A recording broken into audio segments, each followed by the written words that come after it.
welcome to today's session regarding ECCU information. I am Suruchi Barjatya from the outreach team. And before we get started, let me take the opportunity to introduce to you the elite panelists for today's session. So, starting with Dr. Venus Fisher.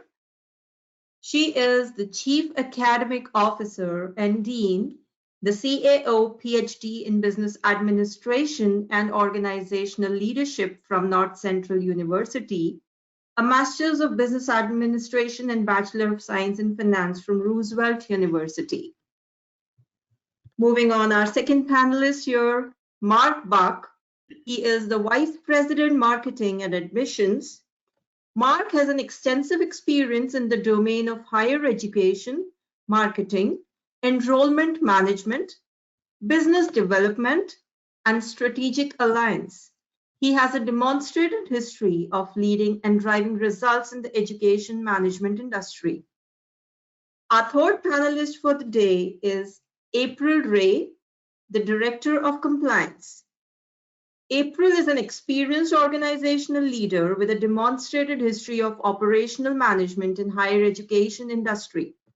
She has skills par excellence in strategic multimodal communication with adult learning theory within educational spaces and curriculum development. Our fourth panelist is Norman Wynn, the Department Chair and Director of Curriculum. He is an experienced leader in the domain of higher education with proven experience in leadership and curriculum. Our fifth panelist is Jennifer Stoker, the Manager of Student Affairs at ECCU, EC Council University. Jennifer comes with an outstanding academic leader with extensive experience in management, training, and development, and relationship building. Our sixth panelist is Tyler Maxey, the Academic Advisor. Tyler is our EC Council University Academic Advisor and holds a Bachelor of Arts in Theater and Educational Studies with an honors degree from Colgate University. While at Colgate, he served as a residential academic coach for the Office of Undergraduate Studies. He has a passion for helping others achieve their academic goals. So over the past 8 years, Tyler has worked with high school and collegiate level students where he has fostered good relationships, mentored students on their academic success, and provided support to them along the way. In his spare time, he does enjoy traveling, fitness, acting, and spending time with friends and family. Too much because you're going to interact with him a lot. The last but not the least at all, the seventh panelist is Queen Robinson Bishop, the Registrar. Queen is an innovative professional with extensive experience in research, business development, customer relations, and training. Having introduced these 7 panelists for the day, each of them having a lot to share with you, I pass on the baton to Mark to take it forward. Great. Over to you, Mark. Great. Thank you so much. So welcome, everyone. On behalf of myself, the panelists, and the entire leadership team at EC Council University, we welcome you. And we thank you for joining us today. Just kind of a quick overview of what you can expect over the course of the next 45 minutes to an hour. We're going to give you a little bit of history about EC Council University. You may or may have not heard of EC Council University, but we want to provide you with a little bit of history and background in terms of who we are. We're going to talk a little bit about our academics, our learning environment, and what potential students can expect and can experience at EC Council University. We're going to talk a little bit about our support services, the resources that we provide to our students, to our partners, so you can get a really good understanding of the type of support and resources that can be made available to our students. And then we're going to wrap up with talking about employability and careers. What does the career outlook for cybersecurity look like? And those who are either entering into the cybersecurity field industry or those who are looking to advance in the cybersecurity arena, what you can expect from a career outlook for the next 10, 15, and 20 years. So with that being said, I want to talk a little bit about who EC Council University is. Many of you will remember a very unfortunate day, a little more than 20 years ago. September 11th, 2001 was a very tragic day globally. And on that day, the landscape of terrorism really changed the face of America and changed the face of the world. I think we all remember that tragic day when there were terrorist attacks in the US involving multiple airliners and the great loss of life. Our parent company is a company known as EC Council. You may or may have not heard of EC Council. Our CEO of EC Council, we often refer to as the godfather of cybersecurity. Our CEO, Jay Bavisi, was one of the founders and creators of what we now know as ethical hacking or certified ethical hacking. And Mr. Bavisi was an expert and was well known in the field of cybersecurity. After that tragic day of 9/11, the Department of Defense in the US and the FBI actually summoned Mr. Bavisi to Washington, DC. And that meeting led to Mr. Bavisi creating a series of enhanced cybersecurity mechanisms and techniques to really help the Department of Defense and the US government up their game and better prepare themselves for future cyber attacks. Upon that, EC Council, which is our parent company, was formed. And EC Council is actually the leading provider of cybersecurity certifications in the world.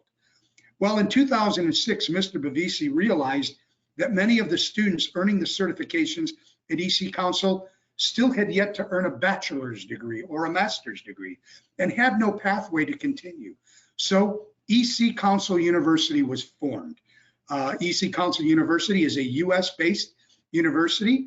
We are a fully online university with a variety of programs ranging anywhere from individual courses and certifications, graduate certificates, bachelor's and master's programs.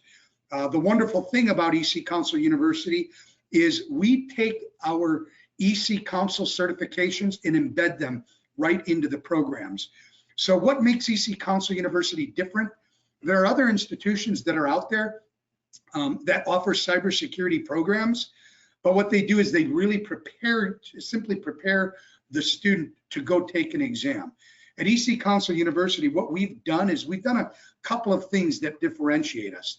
First and foremost, we embed our certifications and the EC Council certifications right into the program. So if somebody has a background in a non-IT, non-computer, non-cybersecurity field or industry, and cybersecurity interests them as a career, that's okay, because when you're studying at EC Council University, you'll have the opportunity to earn those certifications while you are in our programs. So that's differentiating point number one. Differentiating point number two is our advisory council and our advisory boards.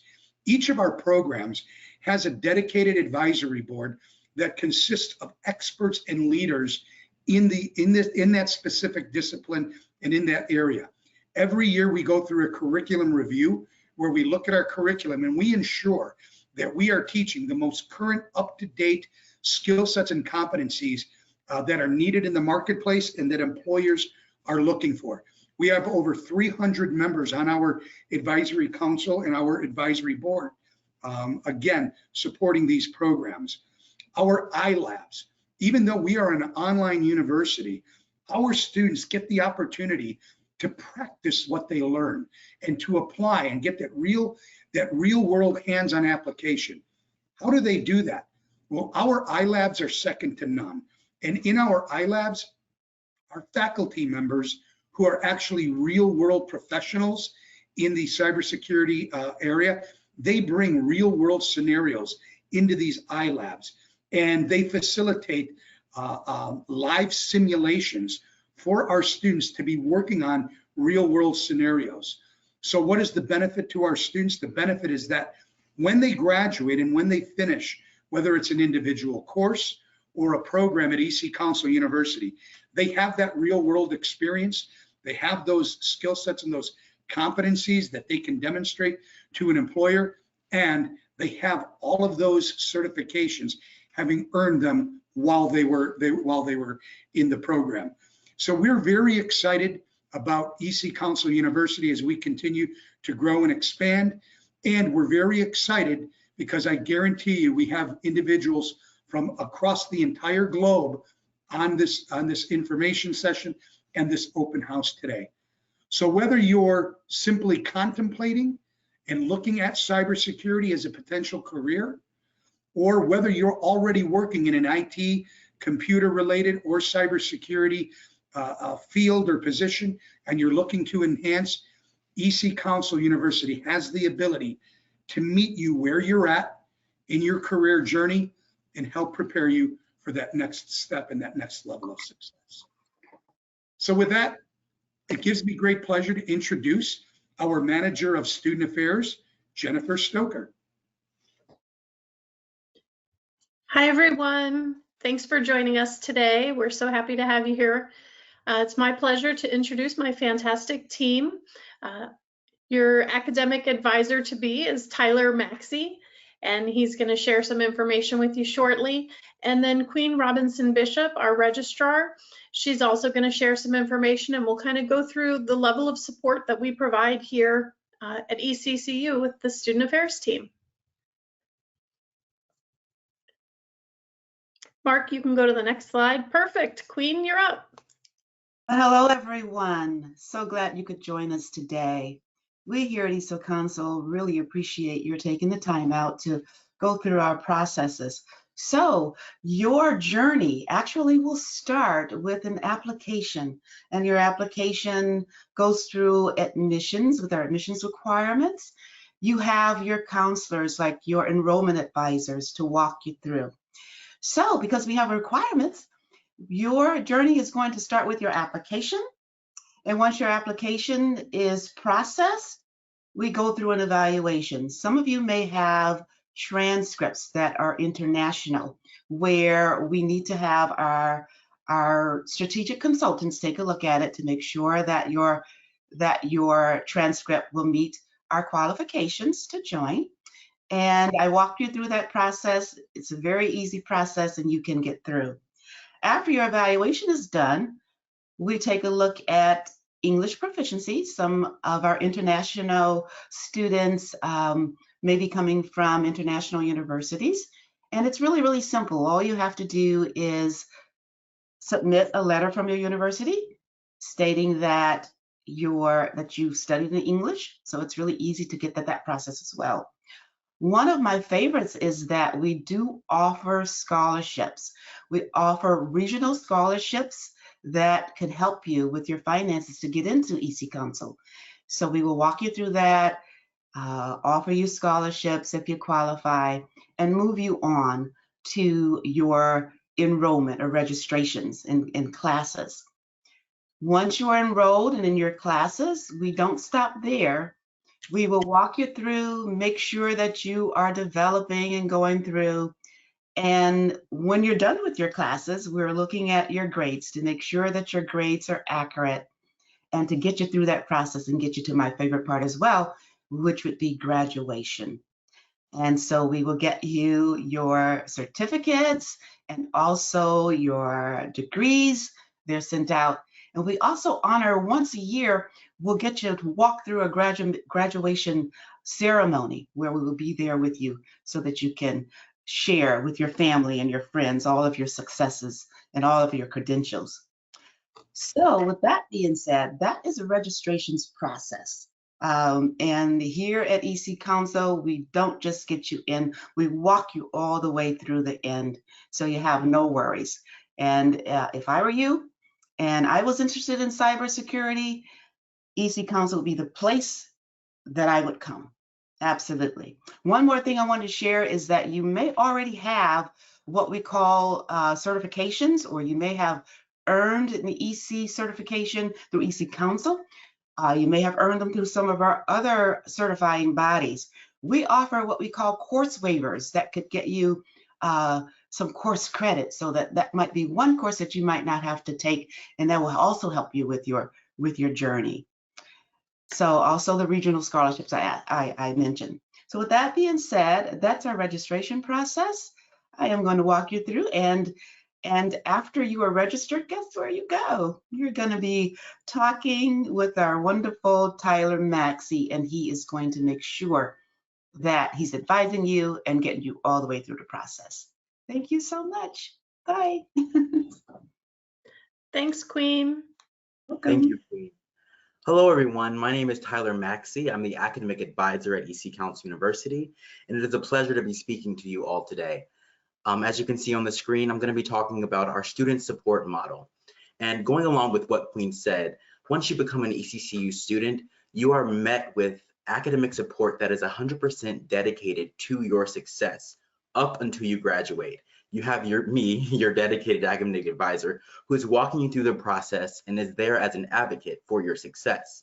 Now, some of the things I do as an academic advisor are creating the My Degree Plan, which is a detailed guide to your academic journey. I create these My Degree Plans and check in with students every term to confirm their courses and register for the upcoming term. I also do weekly check-ins with encouraging communications that inspire and push our students to be the best that they can be in their courses. I also do attendance check-ins to address any issues or concerns that students may be having in the course. There's also one-on-one meetings where I meet with students one-on-one to build relationships and cover any academic concerns. And I think the most important is the passion-driven mentorship. I use my passion for helping others achieve their own academic goals to drive our students to succeed. I keep a very positive attitude and I assist our students every step of the way. As you can see here, I'm 100% dedicated to our students, and I'm very energetic and have a very positive light that will push our students through their programs and ensure that they graduate and walk across that virtual stage. So with that being said, we can go on to the next slide. Thanks so much, Tyler. This is just to give you a snippet of some of the student resources. So far, you've met our fantastic registrar who helps you through the process of beginning enrollment all the way through graduation. And then you also have your dedicated student advisor, Tyler, and he's here with you every step of the way. So it makes it a lot easier. You know, sometimes you have to figure out, who do I need to talk to for this? Or I have a question, I don't know where to go. You always need to know where to go because Tyler can help you. And if Tyler doesn't know the answer, we'll make it up. No, I'm just kidding. He'll get the answer for you. But seriously, some other fantastic resources that we have is Grammarly. This is a huge benefit to our students. There's no additional cost to you for Grammarly. It's something that the university takes care of paying, so it makes it a nice resource. It's excellent to use for written assignments, for discussion posts, even crafting emails. So I'll tell you, that's the #1 used resource by our students. We also have access to library resources. We call them Learn. It's embedded in every course. So you'll have the opportunity to connect and get scholarly articles, research journals, things of that nature. And of course, we have excellent faculty with industry knowledge. So, and our faculty are very familiar with working with adult learners who have other responsibilities. So you may be working full-time, you've got family, outside obligations from the university, and our excellent team of faculty understands that. So in the next slide, I'm going to show you a little bit of our Canvas. So you're going to be put in a new student orientation, and this is fantastic because this is for your benefit. This helps you get familiar with the Canvas platform. You'll practice how to submit an assignment, how to do a discussion post, There'll be quizzes asking you about different processes here at ECCU. So if you want to go to the next slide, Mark, I'll go ahead and show you just what the first module looks like for the new student orientation.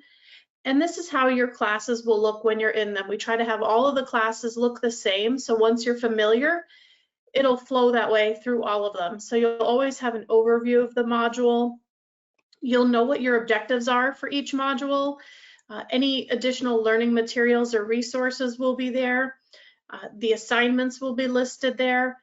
You'll also have access to the bookshelf. So all of the courses have e-textbooks, so you don't have to worry about ordering other materials or anything else. There'll be a link labeled bookshelf, and you click there and you'll access that. You'll also have access to the iLabs in that area as well. So I just want to say, we really hope that you will join us here at ECCU. We've got fantastic resources and support, and we know that our students are highly satisfied with the services that we provide, and we'd love to extend that to you as well. I've got a couple more slides here I want to go over with you. We thought it'd be nice to do a couple of student spotlights for you so you can see some of our students and hear what they have to say about us. So this is Fatima, and we asked, what's your favorite thing about ECCU? The nice thing about her, she's always talking about how much she's learned, how applicable it is. So we decided to jot down some of the things she said so we could share them with our current students as encouragement, as well as for our prospective new students. So she told us there were way too many things to put down in terms of what her favorite thing is, but I'll just read through this for you. In comparison to educational systems in my home country, ECCU adopts a system that provides a student with the opportunity to research the material and provide their opinions over topics supported by scholarly source. While this was something new to me, it pushed me out of my comfort zone to learn and remember through research rather than to cram topics. I thoroughly enjoyed the experience while polishing my research skills at the same time. Another of my favorites is that you not only have the opportunity to attain a degree, but you can also achieve other certificates from EC Council such as CEH, CND, and CISO. And what advice would you give to new ECCU students? We thought this was a great one for this session today. Learning at ECCU is going to be exciting and rigorous at the same time. It won't be easy, but the journey will let you know that with ECCU, you will have set high standards for yourself in your career. To succeed in your learning, maintaining discipline is important, which is required to get you through the hard work that you will also need to put in. Her advice is to establish a routine and follow it religiously. Every Monday, she sets aside 30 minutes to look at course assignments, reads them thoroughly, and then plans on how to work on them throughout the week. You don't want to wait until due time to review them and submit your queries if you have any. So great advice from a student who's far along in the program and has a lot of beneficial information to share. And we have one other student spotlight that Tyler's going to cover for you. Yes, so meet Mohammed. This is a student in our bachelor's of cybersecurity. And I asked him, what are your career goals? And he responded, implementing and overseeing the organization's cybersecurity program will help me attain a leadership role. And I want to mention here, it is embedded in our mission statement that we are creating the leaders of tomorrow. So our students feel very confident once they go into the workforce and become those leaders in that field. I also asked, what is your favorite thing about ECCU? He responded, it provides the students with many resources and tools to achieve their goal, and ECCU also provides flexible days that work well with my working hours. When asked what advice would you give to new ECCU students, he responded, it is crucial to attend class regularly and read the book weekly to stay prepared for any assignments and quizzes. The subjects are not easy and require focus. However, I would mainly advise students to have a positive attitude, believe in themselves, build positive habits, and remain consistent. And going along with that, when I'm sending my weekly communications to students, I'm maintaining that positive attitude and that sense of believing in ourselves, as we're completing these programs, because, they can be rigorous, but with the support that we have at EC Council University, you are bound to succeed. So we can go on to the next slide.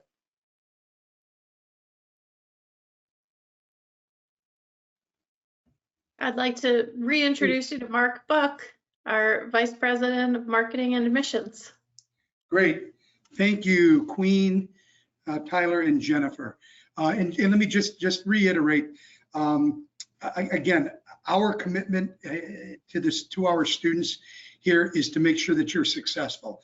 And how do we do that? We do that by providing the support and the resources that Tyler, Jennifer, and Queen so eloquently articulated.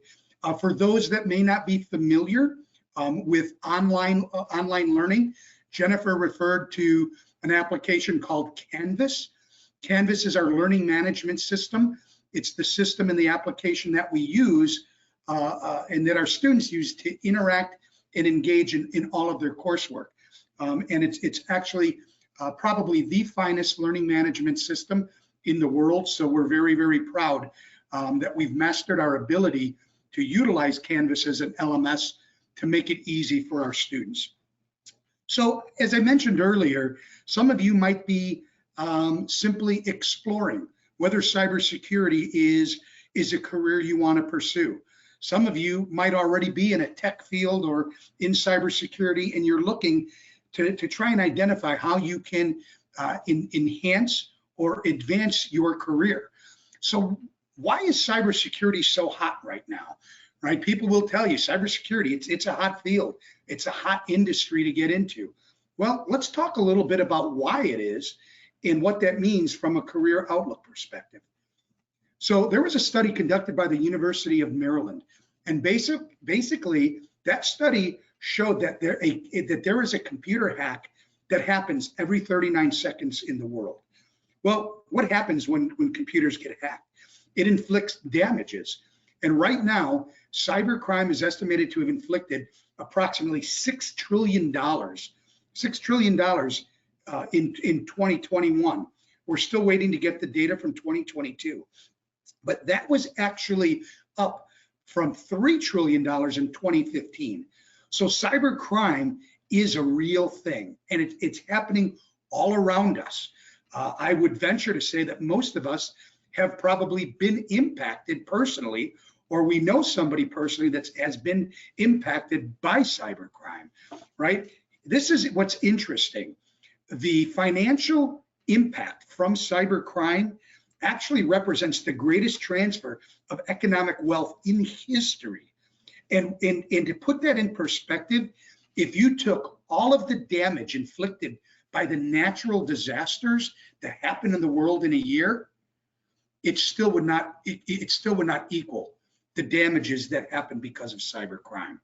And in addition to that, cybercrime is actually becoming more profitable than all of the world's major illegal drugs and the drug trade. So think about that for a second. Cybercrime is so rampant and so prevalent right now, right, that it actually exceeds all of the financial damages impacted through natural disasters and the world's drug trade. So what is cybercrime? Cybercrime really, it's damaging, it's the destruction of data, stealing money, lost productivity, theft of intellectual property, which is basically a company's intellect and knowledge that they've copyrighted that people can steal. It's stealing personal and financial data. Some of you might have been a victim of identity theft. It's embezzlement, it's fraud. All of these things actually build up and define what is cybercrime. And companies now, as well as individuals, government agencies, are targets for cyber criminals. Well, where there's crime, what is there? There's a need for cybersecurity, right? So what are some of the trends and threats, right? Right now, it is so prevalent that most governments have identified and created separate branches of their government to actually target cybercrime and to help protect their information and their data. You know, I opened up by talking about how EC Council University came to be, and I made reference to 9/11 in 2001 and the terrorist attacks. If you recall, those terrorist attacks, those attacks were carried through because there were individuals who physically hijacked a plane and hijacked airliners. It's not far-fetched, and one of the biggest fears is that that capability may someday actually exist where somebody can remotely and technically and electronically hijack an airliner. And I simply bring that up because that's the reality of what's happening right now in the area of cybercrime and the need for governments and organizations to protect themselves. So cyber attacks, where are they and how do they occur? You might have heard of the term phishing. Phishing is where a cyber criminal will send you an example is they'll send you an email, and that email might look like it's from a friend of yours or your boss. And as soon as you open up that email, guess what? They now have access to your computer. Most companies and organizations, as well as government agencies, they actually do ongoing training with their employees to help recognize when a cyber criminal is throwing their bait or trying to phish, and how to recognize those emails and those requests. Ransomware is where a cyber criminal can get into an organization's data and then demand ransom in order to get that data back. And if you take a look and if you read the newspapers, almost every week there's another organization that's having their data compromised. There was a major cruise line last month that had all of their data compromised. Cryptojacking, now with cryptocurrency, having the ability to hack into cryptocurrency organizations. Physical attacks, actually having the ability to physically get into somebody's computer. State-sponsored attacks, so state, local, federal, international agencies. The internet of today, right? Just taking a look at how we use the internet and how we purchase goods and services. I don't think there's a weekend day that goes by where I don't see an Amazon truck on my street at least 4 or 5 times. So the way we're utilizing the internet now for that transition for business transactions is now creating opportunities for cyber criminals, right? Smart devices. If any of you have gone to the doctor or gone to an emergency room recently, what happens? Somebody comes out to get your information. They do it on an iPad or they wheel a computer up. So utilizing a technology now to gather your information. Third parties, right? Vendors, contractors, partners. You know, when COVID hit and when the pandemic hit globally, vendors and contractors had to find a new way of doing business. And how did they do that? They did that electronically and through technology. Again, wherever you see an increase in the use of technology or innovation, you will simultaneously also see new and creative ways that cyber criminals are using technology to conduct their criminal activity. Connected cars and semi-autonomous vehicles. Right now, right, I think all of us know what this is and we have the ability to use this. When I get into my car every day and I sync my phone with my automobile so I can use my phone, cyber criminals actually now have the ability to get into my vehicle, and if they want, they could shut my vehicle down. They could completely shut my vehicle down. And some cyber criminals are actually doing that, and then they're coming back to the automotive manufacturers and trying to hold them ransom and saying, we're going to continue to shut your vehicles down unless you pay us a ransom. And then social engineering, just the use of social media and how we utilize social media has created a wealth of opportunity for cyber criminals. So is cybersecurity really the future? You know, if you don't want to take my word for it, just take a look. And I would encourage you to go online and read your business periodicals and read your newspapers.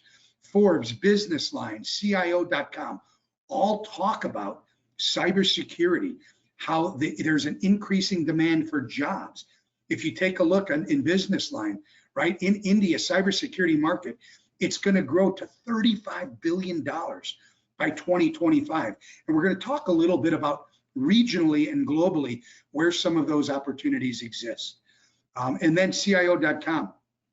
In 2021, there were 3.5 million unfilled jobs in the area of cybersecurity. So if you're asking yourself, or if somebody's asking you, why are you looking into cybersecurity, or why are you in cybersecurity? The reason is it's absolutely very much in demand.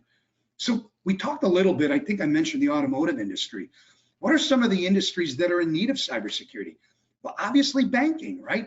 The finance and the banking industry.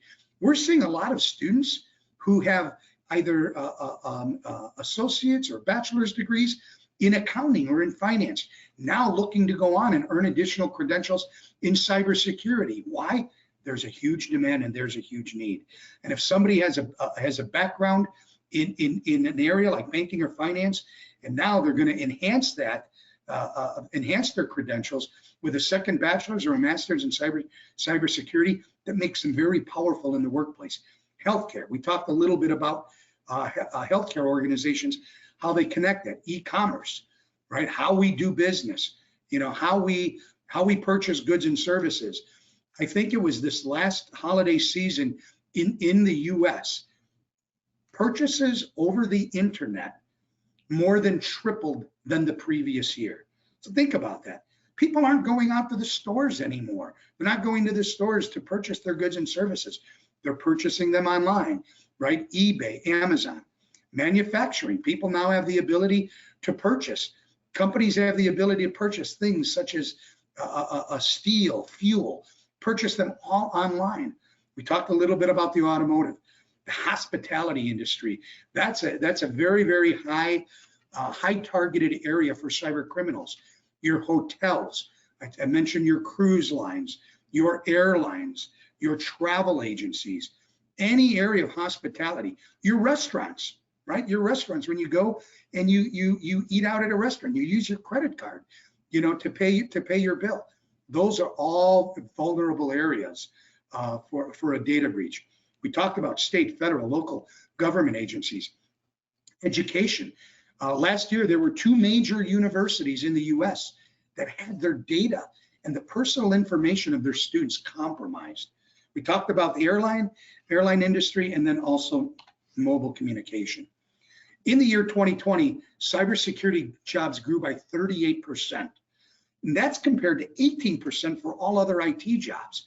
So when people say IT, that's a hot area, that's a hot field to be in. That grows by about 18%, where cybersecurity specifically is growing by about 38%.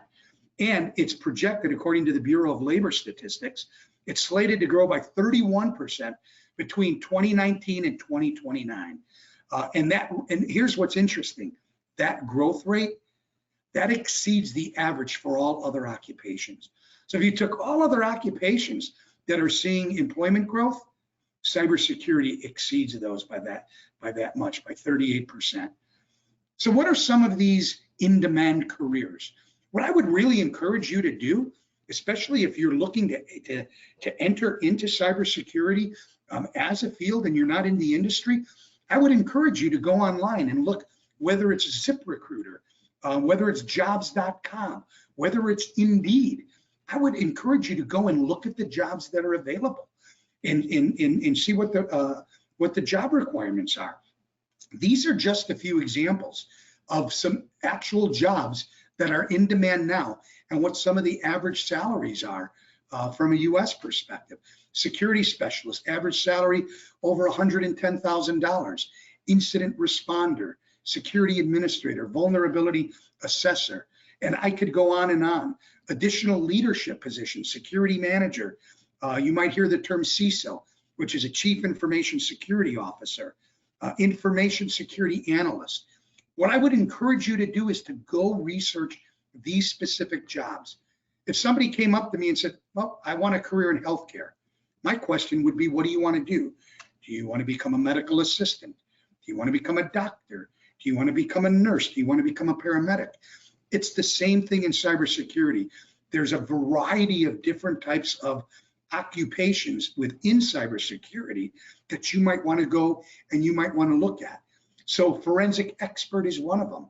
Organizations actually have, if you've ever seen the TV show CSI, well, organizations actually have individuals like that, but they're forensic experts in the area of cybersecurity.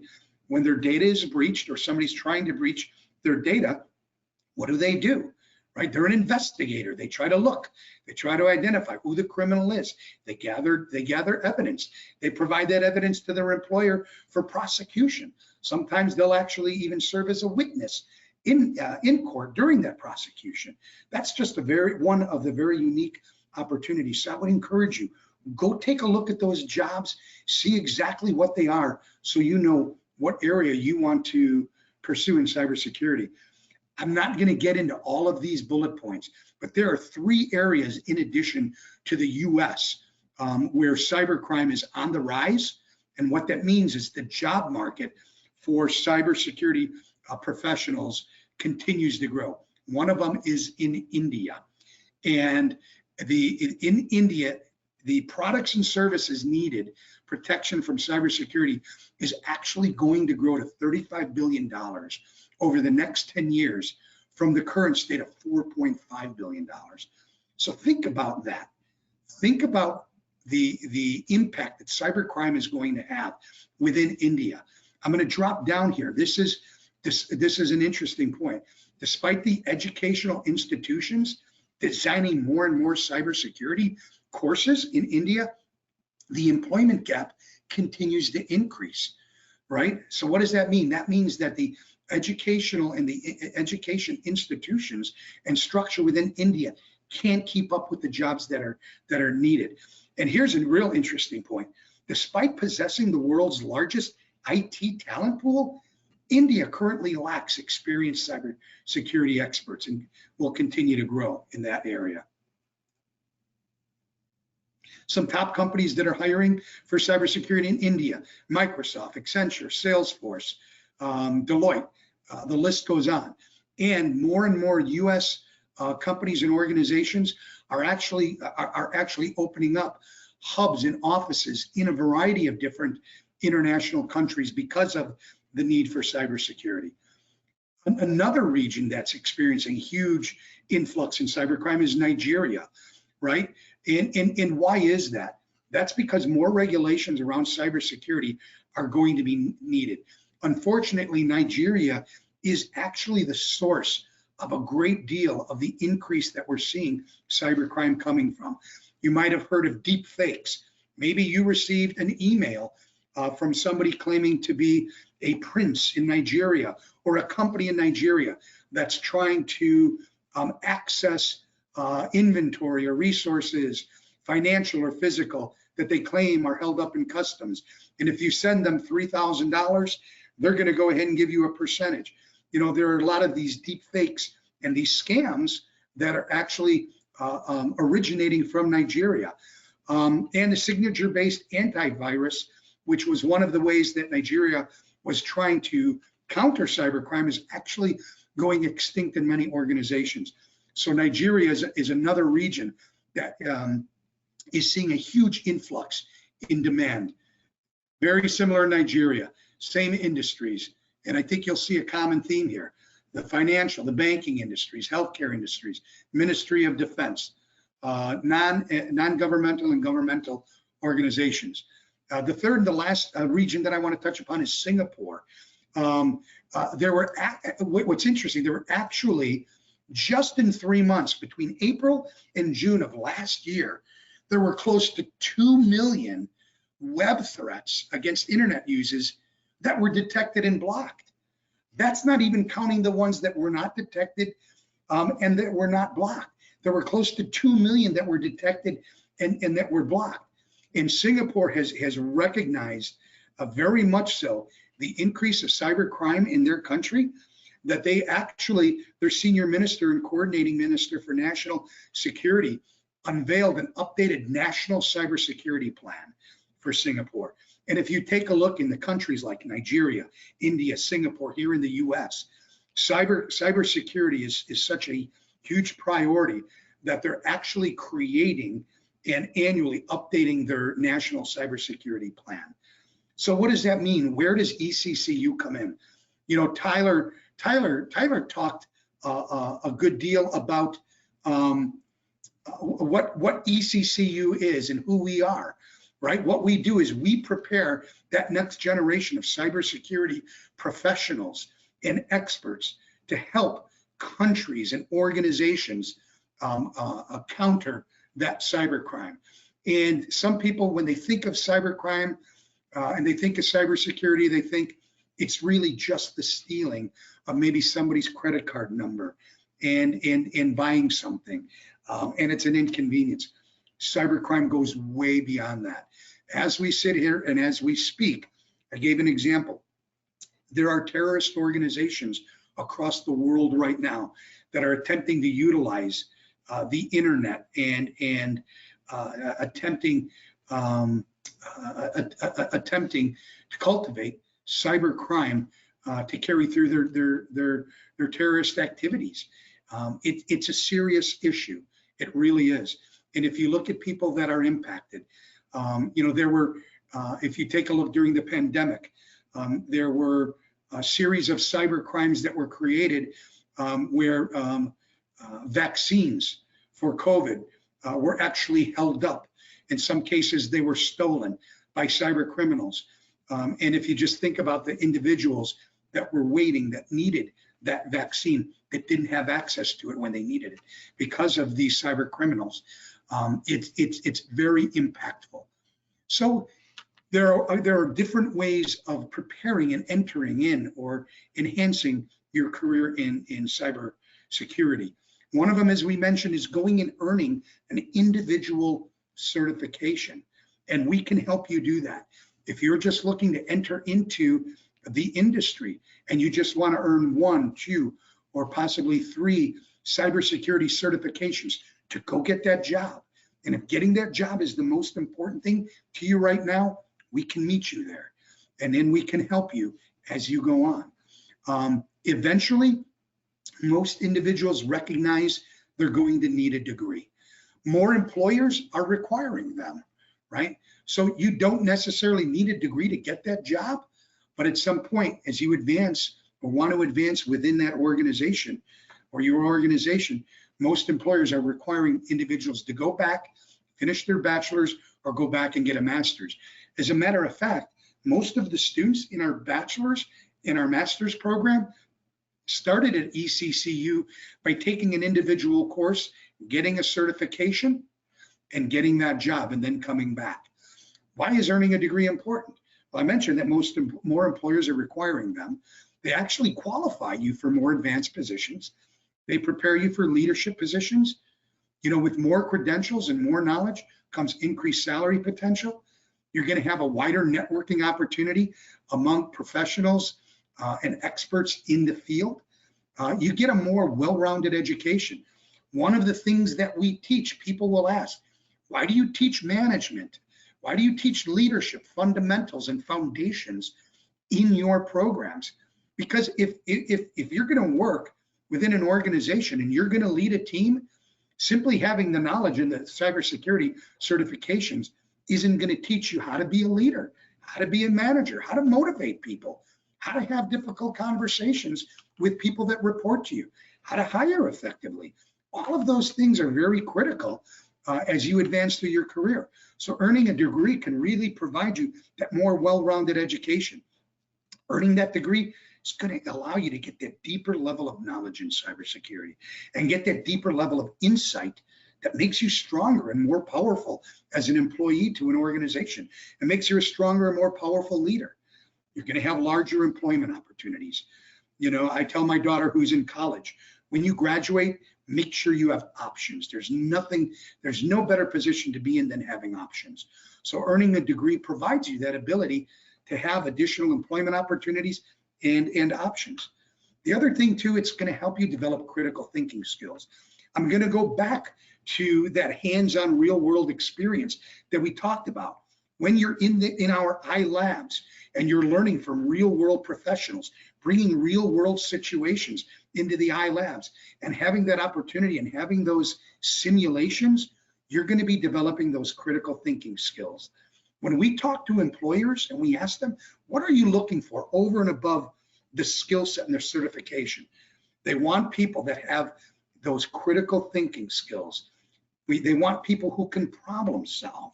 They want people who can look at a problem, dissect it, and come up with a solution. Earning a cybersecurity certification can get you that job, but developing those critical thinking and those problem solving skills, earning a degree will help you develop those.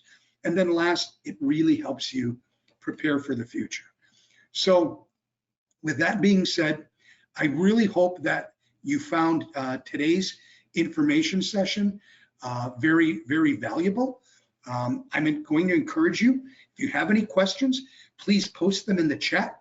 We'll get to as many questions as we can for the next 10 minutes, but we want to be respectful of everybody's time. And what I would encourage you to do before we jump into answering questions, if you have a question that isn't answered today or you want more information, I would encourage you, please reach out to us. We have a team of enrollment advisors whose primary job is to answer your questions and to help you identify and figure out, is cybersecurity the right career path for you? And if it is, what's the right career path? As I said, there are numerous pathways that you can take. Our enrollment advisors are experts in helping meet you where you're at, helping you put together a plan and identify which pathway and which program would be the right one for you. So with that being said, I'm going to go ahead and I'm going to open it up for any questions that individuals might have. Okay, first question. After I completed my master's, can you provide me with job assistance? So it's interesting because that's probably one of the most frequent questions. I don't think there's any university or institution out there that can guarantee you that they're going to find you a job. But what I can tell you, what we do, and we don't wait till you graduate. We help you while you're in the program, right? We help you identify what is the best way to create a resume. What is the best way to highlight your skill sets, your competencies? How do you create a resume that will attract the attention from a potential employer? If you have the desire to ask questions on how best to interview, we can absolutely provide you with that level of assistance. But what I tell students is take advantage of those resources while you're in the program. Don't wait till you graduate, because many of our students, they're already interviewing, and many of our students, they already have job offers before they graduate, because employers see that they're ultimately going to finish that program, get that certification. And because that employment gap is so huge, employers really want to kind of suck up those graduates or those students before they graduate. Next question. Can you please provide us with the scholarship application process? Absolutely. What I would encourage you to do, go to our website. And if you go to our website, there is a section on scholarships there. It will explain each and every scholarship, what the scholarship provides, what the criteria is to meet that. The criteria is to qualify for that scholarship. And there's actually the application process is highlighted there, and you can actually, it will explain how to apply for that scholarship. In order to apply for the scholarship, you must be an applicant to the university. So what you would need to do is meet with an enrollment advisor, and it's clearly laid out on our website. You would need to meet with an enrollment advisor, identify which program is the right program for you, and then part of the admissions process and the application process to the university, you would simultaneously apply for the scholarship there in that process as well. Is there any campus placement? I'm not really sure what that means, but we do not have a physical campus. Okay, again, we are 100% online, and that's intentional. We actually looked at whether or not we wanted to open up brick and mortar and actual physical campuses. And the research that we did was resounding in that and overwhelming that no, because the demographic and the profile of our student is somebody that more than likely is a young adult a working adult, somebody that maybe has a family, needs to work, and the online provides the flexibility and the convenience for our students. The other thing is that employers whose employees are going through our program like the online as well, because it allows, it doesn't take them away from the workplace. So, students don't have to ask to be leaving work early because they have to get to a physical campus. So we're very intentional that in not having a physical brick and mortar campus.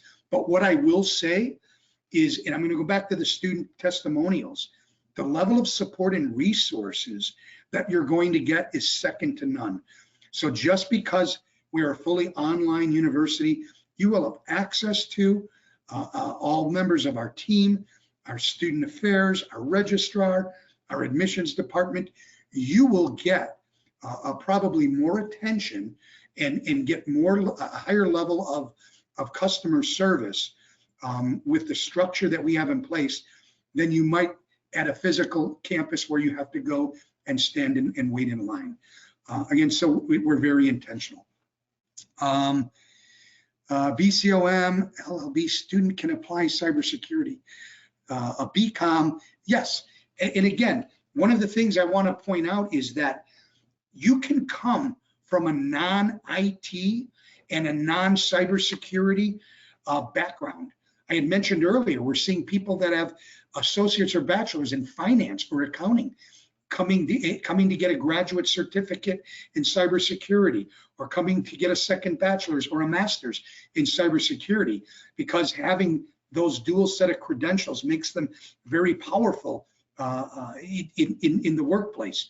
So if you come from any background that's non-IT, non-.com, non-computer related, that's okay. We can walk you through, because remember, if you don't, we build and embed those certifications into our programs. Can you talk about your regional scholarship program? Absolutely. So we do have a variety of scholarships that are available based on the region, that individuals reside in across the world. So depending upon the region you reside in, the country you reside in, there very well may be scholarships that are available for you that are specific to that region or your country of origin. And there's way too many for me to try to explain or cover. So what I would encourage you to do, reach out, speak to one of our enrollment advisors. They can find out where your company, or where your country of origin is, where you reside, and they can help you identify if there's a regional scholarship that's available. Okay. If someone doesn't know anything about coding and new in the IT field, can they have a future in cybersecurity and take time to do the course? Absolutely. I think that I was just covering that a few minutes ago. You can come, you can come with no technical background, no computer skills, a non-IT background, and we can find a pathway for you. Whether it's, again, simply trying to earn 1, 2, 3 certifications in cybersecurity, or whether it's pursuing a graduate certificate or earning a bachelor's or a master's. If you have a non-computer, non-IT background and you're interested in cybersecurity, you actually fit the profile of many of our students, okay? And our courses are designed to understand that and help acclimate you into the field and into the industry. Again, I would encourage you, speak to one of our enrollment advisors that can help you. Where can we find the resume and cover letter on how to apply for the cybersecurity job while studying in EC Council University? And can we still work in cybersecurity jobs in Canada while studying at EC Council University? Two things. Number one, I'm not really sure what you are referring to in terms of the resume and the cover letter. We don't have templates that we give to students to say, here's a template. Once you are a student and you're enrolled in our program, Then we can provide you some guidance and some direction on how to structure your resume. I think most people will understand every resume is unique and it's different based on the individual's credentials, their skill sets, and their competencies. So I would really encourage you that once you are a student, we can definitely help you in that area. And then, can you still work in cybersecurity jobs in Canada while studying? Sure, you can work in jobs in Canada, Guatemala, Nigeria. You can't comment on the moon just yet, although I'm sure we'll get there someday. But that's the beautiful thing about being a fully online university. No matter where you're at in the world, you have the ability to study at EC Council University. Next question, and this is going to be the last question because I want to be respectful of time. My age is 39 now. By profession, I'm a business analyst. Now I want to switch to cybersecurity. Is that a right decision to make at this age? Absolutely.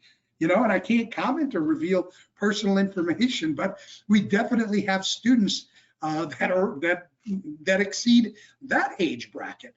And many of our students are what we call career transitioners, right? They served in a specific occupation or a specific career or field that was non-IT or non-cybersecurity for 10, 15, 20 years, and they're done. And now they want to pursue cybersecurity. We have a lot of career transitioners that have no background in a technical field that are now pursuing cybersecurity as a career. So in my response to this individual, you have a background as a business analyst. Just think about if you take that experience, your credentials in that area, and then you build upon those with credentials in cybersecurity, your marketability to employers is going to be very, very powerful. So with that being said, I want to first of all thank all of our panelists. For those that presented today, thank you so much. Those who helped us prepare that couldn't join us today, thank you to them.